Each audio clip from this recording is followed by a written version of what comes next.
بسم اللہ الرحمن الرحیم۔ حدیث نبوی صلی اللہ علیہ وسلم۔ ایک مرتبہ رسول اللہ صلی اللہ علیہ وسلم نے مجھے سینے سے لگا لیا اور دعا دیتے ہوئے فرمایا کہ اے اللہ اسے علم کتاب قرآن عطا فرمائیو۔ کتاب علم کے بیان میں صحیح بخاری شریف حدیث نمبر 75 صحیح۔ میں ایک مرتبہ گدھی پر سوار ہو کر چلا۔ اس زمانے میں بلوغ کے قریب تھا۔ رسول اللہ صلی اللہ علیہ وسلم منا میں نماز پڑھ رہے تھے اور آپ کے سامنے دیوار کی آڑ نہ تھی، تو میں بعض صفوں کے سامنے سے گزرا اور گدھی کو چھوڑ دیا، وہ چرنے لگی، جبکہ میں صف میں شامل ہو گیا، مگر کسی نے مجھے اس بات پر ٹوکا نہیں۔ کتاب علم کے بیان میں صحیح بخاری شریف حدیث نمبر 76 صحیح۔ ایک مرتبہ رسول اللہ صلی اللہ علیہ وسلم نے ایک ڈھول سے منہ میں پانی لے کر میرے چہرے پر کلی فرمائی اور میں اس وقت 5 سال کا تھا۔ کتاب علم کے بیان میں صحیح بخاری شریف حدیث نمبر 77 صحیح۔ وہ اور حرث بن قیس بن حسن فرازی حضرت موسیٰ علیہ السلام کے ساتھی کے بارے میں جھگڑے۔ اس دوران میں ان کے پاس سے ابی بن کعب گزرے تو ابن عباس رضی اللہ عنہ نے انہیں بلا لیا اور کہا کہ میں اور میرے یہ ساتھی حضرت موسیٰ علیہ السلام کے ساتھی کے بارے میں بحث کر رہے ہیں جس سے ملنے کی حضرت موسیٰ علیہ السلام نے اللہ سے دعا کی تھی۔ کیا آپ نے رسول اللہ صلی اللہ علیہ وسلم کو کچھ ان کا ذکر فرماتے ہوئے سنا ہے؟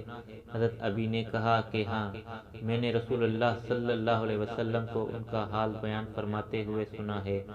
آپ فرما رہے تھے کہ ایک بار حضرت موسیٰ علیہ السلام بنی اسرائیل کی ایک جماعت میں تھے کہ اتنے میں ایک شخص آیا اور کہنے لگا، کیا آپ جانتے ہیں کہ دنیا میں آپ سے بھی بڑھ کر کوئی عالم موجود ہے؟ حضرت موسیٰ علیہ السلام نے فرمایا کہ نہیں۔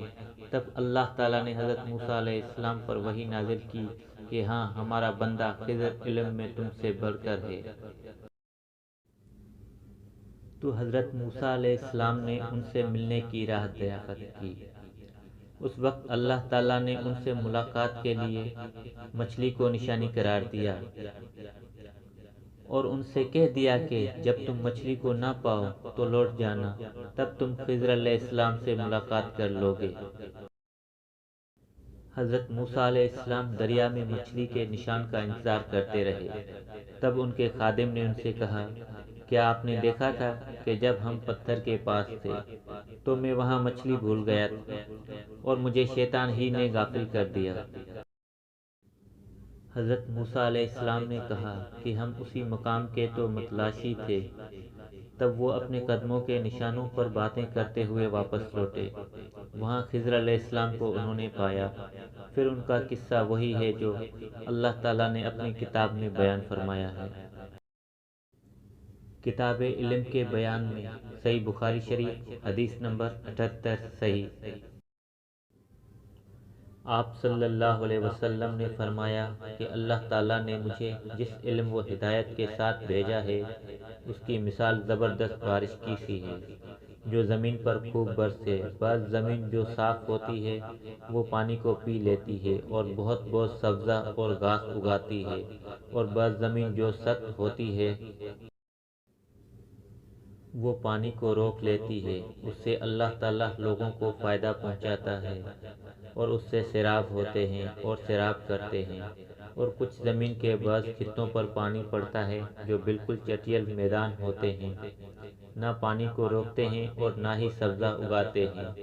تو یہ اس شخص کی مثال ہے جو دین میں سمجھ پیدا کرے